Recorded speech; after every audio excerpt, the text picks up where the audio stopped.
in Meiser Sheni that clearly indicates not like that it goes after whatever part of the tree he's in. So if that part of the tree is inside, then it's inside, outside, outside, nothing else to talk about. It's not about the nof. We saw another Mishnah and this is just when we turn the pages, we're just about to turn the page. We saw another Mishnah in Maisros, not in Meiser Sheni. Maisros is a different Masechta, that says, seemingly like our Mishnah, that it all goes after the nof, it goes after the nof, both in Meiser Sheni and in the Ir Miklat. And interestingly there, and importantly, it compares the two. It compares Meiser Sheni and Miklat. We reconciled that, and this is where we ended last night by saying, our Mishnah and the last Mishnah we just read from Maestros are both the opinion of Rabbi Yehuda, who says everything goes after the nof, and the Mishnah that opens our Gemara from Meiser Sheni is like the Rabbanan, is like the rabbis who hold that it's all about where you're standing on the tree. The tree's inside, then it's inside Yerushalayim. If you're on the outside, then it's outside Yerushalayim. And then the various nafkaminas, the various dinim ensue. Ezra, Nathan, welcome. I just caught everybody up, tried to get us with the mind frame. This is a challenging sugya, and it does require that you focus and try to get the pieces. I'll do my best to convey it as clearly as I can. I'm going to try not to get complicated. Try to give this in the clearest possible way. So we seem to have we said, okay, it's a machlokas tanaim. That's legitimate explanation. Say that again, our verse and our Mishnah and the Mishnah in Maestros are very much like Rabbi Yehuda, who holds it's all after the nof, and the other one, Rabbi Meiser Sheni, is like Rabbanan, who say it's all about where you're physically located. Now, we're in the Gemara at the top of Yud Beis Amud Beis. On the second line, in the middle, it says, Imor de Shematle le Rabbi Yehuda. Amor de Shematle le Rabbi Yehuda, Gabe Meiser l'Chumra. The Gemara is now, Imor indicates a difficulty with that, with what we just said. I could say that, okay, I hear what you're saying is Rabbi Yehuda, and that's why it explains, the Mishnah in Masros and our Mishnah. I hear that with Rabbi Yehuda with regards to Meiser Sheni. Remember, Meiser Sheni needs to be eaten in Yerushalayim, but it has to be redeemed outside of Yerushalayim, depending on the wall, where the walls are. That's really important, right? And I hear that because he says again, Amor de Shematle Rabbi Yehuda Gabe Meiser l'Chumra, with regards to Meiser, because in all cases you could find whatever the scenario, there's going to be a strictness, a stringency. And it explains what that strictness is. Again, we're Meiser Sheni, and we're trying to figure out, okay, if there's a tree that's by the wall, which part of the tree, we go after the nof, will there be a stringency as follows? There will be a stringency, however you slice and dice it. So here we go. Ikaro b'chutz v'nofa b'fnim. In that event, when the trunk is outside the city and the branches are inside the city, what's the stringency in that scenario? He says, the Gemara says, Ki heichi de benofa lo matzi parik, bi'ikaro nami lo matzi parik. Just as the branches, you can't redeem the Meiser Sheni, because here, after all, we're talking about a case where the nof is inside the city, and therefore the trunk is inside the city, even though physically it's outside the city. Why is this a stringency? Because we said, if you want to do pidyon, you want to take the kedusha of the fruit and redeem it onto coins, you can only do that outside of Yerushalayim. But now we're saying as a stringency, we're saying since the trunk, the roots, the nof is inside the city, the trunk is therefore defined as inside the city, and even if you're standing on the trunk, we're going to say you can't do pidyon. And that again is these words, Ki heichi de benofa lo matzi parik, bikari nami lo matzi parik. Just like the nof, you can't redeem it, you can't transfer the kedusha. So too, in the ikar, in the trunk, even though it's outside the city, technically, nami also lo matzi parik, you also can't do the pidyon. So that's a stringency. And we have another stringency on the other side. Let's say ikaro mibifnim venofo mibachutz. Let's say it's the reverse scenario. Let's say the trunk is now inside the city and the branches are outside. Fine, but that's going to yield a different stringency, a different chumrah. As follows: Ki heichi de benofo lo matzi ochel below ptia. Just like in the branches, you're not able to eat it without redeeming it, because now we're saying the branches are outside of Yerushalayim. We're saying that everything's outside of Yerushalayim. Well, then, if that's true, be karunami. In the trunk also, lo matzi achil below pidia.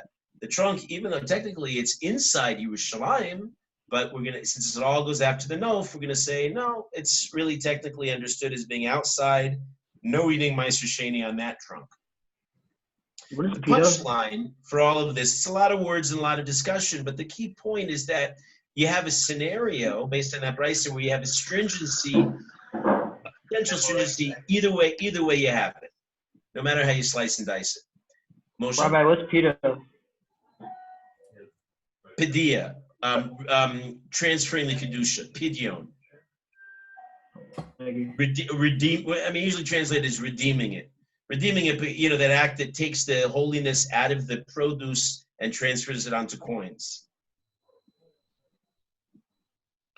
Okay, since the Mishnah in Maestros compares the whole discussion of Meiser Sheni with our topic of the Ir Miklat, we assume that they're parallel, and since both possibilities yielded a strictness, a chumrah with Meiser Sheni, we're going to assume that the same should be the case with Ir Miklat, but it's not going to work.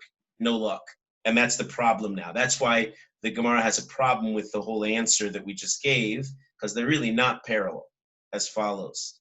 Ella gabe Ari Miklat, but rather with regards to the city of refuge, doesn't work out, only works out on one side as follows. Bishlama ikara b'chutz v'nofa bifnim. It's good, I get it. If the trunk is outside the city's boundary and the branches are inside, bishlama, good, because you get the following chumrah, the following strictness. Ki heichi de benofo lo matzi kotile, bikaronami lo matzi kotile.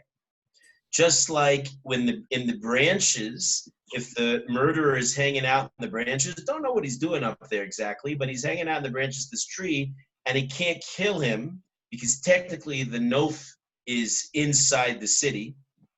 Well, then Bikaro in the trunk also, he can't kill him. Lo matzi kotile. He also can't kill him, even though theoretically the trunk is outside the boundaries, and so he should be open, free for all. He should be able to kill him, but no, because it goes after the nof, he can't kill him. Notice here, I'm making a footnote here. Notice the stringency, the chumrah that the Gemara assumes is the chumrah from the point of view of the Gol Adam. The Gol Adam he got blood in his hands. He wants to kill the Rotzeach, and he can't as long as the Rotzeach's inside the boundaries of the city. So depending on where we're defining this nof, right? So we're saying if the nof is on the inside, it's as good as if the trunk is on the inside. That's a stringency. That's a chumrah with regards to the Gol Adam. And that part, at least, is a chumrah, and that part, therefore, is good and parallel to the discussion in the Mission Maestros. But it's not so. It's not going to end happily here. Ella ikaro bifnim v'nofa b'chutz. But when you reverse the situation and you have the trunk inside and the nof outside, the branches are now outside. Then essentially the whole tree is going after the nof. The whole tree is given to be outside the city, we understand, and then he's fair game for the Gol Adam, and that comes out as a kula, a leniency, as follows: Ki heichi de benofo matzi kotile. Just like when the guy's hanging out in the branches being outside the city, well, the Gol Adam can kill him. That's a leniency for the Gol Adam.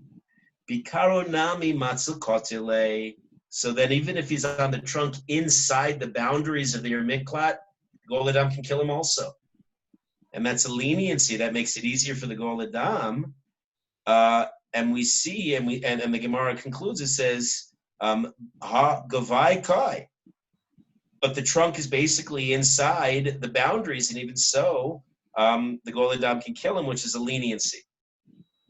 The key point, to simplify, is that our whole answer kind of rested on the assumption that whatever we're going to say about Meiser Sheni is neat and parallel to the Ir Miklat, and what took a long time to kind of line up. But if you keep track of these things, this is one of those classes. If you really want to get it down, you might want to review this and get it down, because Gemara, I don't know if you know this about Gemara, sometimes it's hard. But in this case, it's only hard because you need to be familiar with all the material. Once you get the material down, I don't think this is all that hard. Just got to know all the pieces. Anyway, we're lacking parallel, so we don't like the previous answer. Okay, we need to somehow create some equivalence, some parallel between Meiser Sheni and the Ir Miklat, where they're both going to be somehow stringent in all scenarios. Whether the Nof is on the inside and the Ikar is on the outside, or vice versa. Okay, so we have an answer. We're going to see two answers. I don't know if we're going to get to both of them tonight. We'll at least see Rava's answer tonight. Amar Rava. Bi'ikaro, and by the way, we're not touching the discussion of Meiser Sheni. Meiser Sheni, what we said, there's a stringency either way. That's a given, and we're not going to work with that part. We're going to try to figure out how the discussion of Ir Miklat could be somehow tweaked and adjusted to match that, to make it parallel. And here Rav is going to say, Rabbi, what was High Goika? It means Hai Gavai Kai. It's a conclusion to the last very specific point, that it means but Gavai, inside Kai, it's standing, meaning the trunk is standing. And so in theory, if he's on the trunk on the inside of the Ir Miklat, in theory he should be untouchable. The Gol Adam should not be able to nab him. But we're saying here that actually the Gol Adam can if it goes out to the Nof. Amar Rava. Bi'ikaro, he's going to redefine everything. Rava is saying everything we thought we knew about the Ir Miklat case is going to change now. Remember, we had what was going on there. We seemed to have an argument between Rabbi Yehuda and Rabbanon about how we relate to it. According to Rabbi Yehuda, it all goes after the Nof. According to the Rabbanon, it all goes after where specifically he is on the tree. If he's inside, outside. Rabbanon's the simpler one. Okay, Rav is going to redefine the whole argument. He says, really, they're not arguing over that much. He says, Bikaro, if the killer's standing on the trunk, the chule alma lo pligi de lo matzikoto. Everybody agrees, or literally it means everybody doesn't argue, but that's a double negative, triple negative, right? Nobody argues.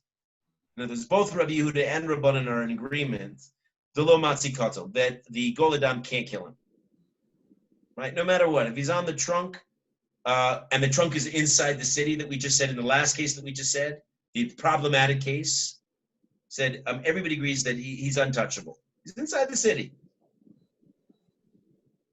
Yeah. Kai begufo. On the other side, if in the same scenario where the branches are outside the city, kai begufo, and he's standing, the Rotseach is actually standing on the branches outside the city. By the way, kai means standing, but I think he could also be sitting or dangling or maybe hanging out in a hammock. That's my picture. Anyway, kai begufo, if the killer is in the branches, v'yachol lahorgo bechitzim uvitzroros, and in the scenario, guys, again, the branches are outside the city. He should be fair game to the Gol Adam, right? Let's say the Gol Adam could start practicing his archery, or maybe like playing David to Goliath and pelting him with some stones in the forehead.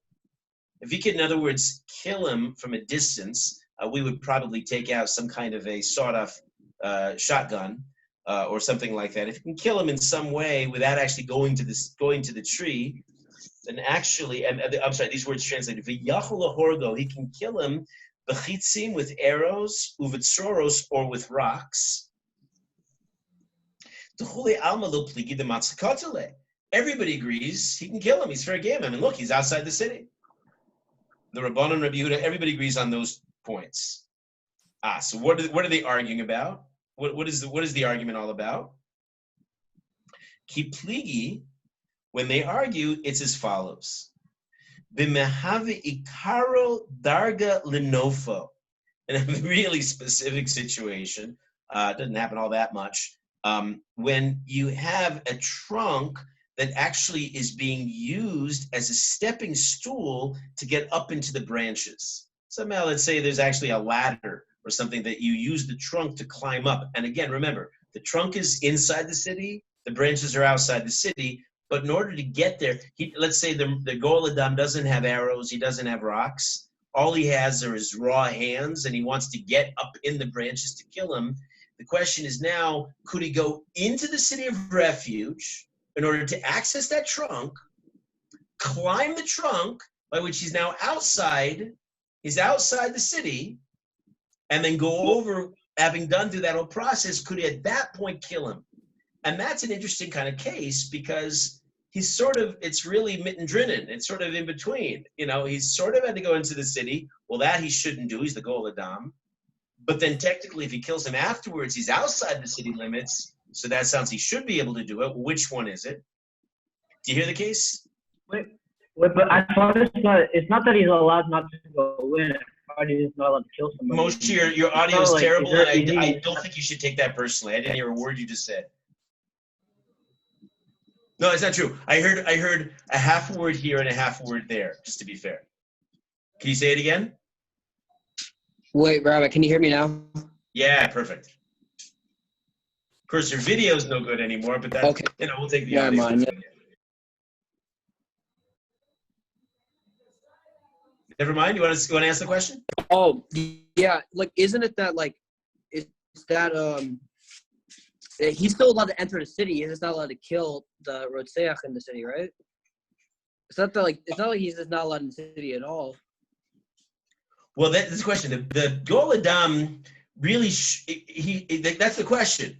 Is he in? You're very good. You're in the sugya. It's very good, Moshe.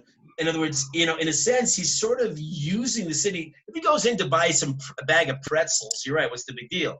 But he's actually going into the city as a way of trying to kill the Rotseach. Is that legitimate? Can he do that? I mean, he only can access those branches by climbing up the trunk that's in the city. Maybe that's not okay. He's using the interior of the city as a way of killing him, but he can only kill him if he's outside. Do you hear why it's a real, you know, what the nuance is now? Okay, so the Kipligi, when they're arguing, welcome, Ben. When they're arguing, we're on Yud Beis Amud Beis. B'mehavi ikaro darga lenofo, when it is that the trunk is like a stepping stool to the branches. Mar Savar, one of the masters, in this case is Rabbi Yehuda, he reasons havi ikaro darga lenofo. He says the trunk actually can be used as a stepping stool, as a ladder to the branches, in which case it's legitimate since effectively, as long as the branches are outside, remember that's what Rabbi Yehuda says. It's all about the nof. It's all about the branches. As long as the branches are outside and he kills them outside, the Goel Adam is fine. He's doing something legitimate, right? Mar Savar havi ikara darga lenofo, right? The Redeemer, he can enter the city, he can climb the trunk, and he can kill him in the branches. That's okay. Umar Savar lo havi ikaro darga gufo. And the rabbis say no. It all goes after where you are. So that if that's the case in this very specific scenario, since the trunk is inside the city, I'm sorry, Mr. Goel Adam, you can't go there. And you can't even go there in order to get to outside the city on the branches. You can't do that. That's what the rabbis would say. And that's the argument that then explains the difference between, well, we already explained the difference between Meister Sheni and our Mishnah and the Mishnah in Maestros. And now the only bit that needs to be explained now within Rava that the Gemara doesn't explain, but I will outside, and that is, okay, we've answered the problem. Because if you remember by Meister Sheni, we had two stringency. Oh, I'm way over time. Is that okay? Well, you'll go if you have to go, but I'm gonna stick with this. Once we're in it, I don't want to leave this just yet. So the Mishnah in Maestros basically says there's a stringency in Meiser when the nof is outside or if the nof is inside. Because on the one hand, you won't be able to redeem the fruit. On the other hand, you won't be able to eat the fruit. So we have a stringency either way. How is that parallel to ir miklat? Well, you get a stringency if the trunk is outside and the nof is inside, then the Goel Adam can't touch the murderer. What about this other case where the trunk is inside and the nof is outside? Well, essentially, they sort of changed Rava says the whole subject is changed. It's like in a totally different dimension, in which case the question sort of disappears. Because really, Rabbi Yehuda and the rabbis all agree about the really basic cases. They all agree that if it's just on the trunk that the murderer is standing and the trunk's inside the city, the Goel Adam can't touch him. That's a stringency. And if it's just on the nof, and they can throw arrows, then everybody agrees. Even the rabbis agree you can shoot arrows and kill him. The only question is if you're using the trunk as a stepping stool, and in a sense, that's almost like off topic. It's almost like a technical point, in which case we can go back to our original answer and say that we could put back the alignment and say that our Mishnah is very nice and parallel to the Mishnah Maestros that likens the cases of Meiser Sheni and ir miklat, and both of them are in contrast with the Mishnah in Meiser Sheni that aligns with the Rabbi's view and not Rabbi Yehuda. Finally, the Gemara concludes and gives an alternate answer. Rava has his own very complicated answer. I think I did about as simplified a version as is possible. I'm encouraging you to go back, check it, ask questions tomorrow if you want to. But just to round out the Gemara for tonight while we're in it, Rav Ashi Amar, he says it much more simply. He says, Maya Char Hanof, the real problem we have is with Rabbi Yehuda's position. And what do we know about Rabbi Yehuda? He says everything goes after the nof. What does that mean, effectively? He says, Af achar nof. He says, even after the nof. Radical new idea. Rav Ashi's point is like this.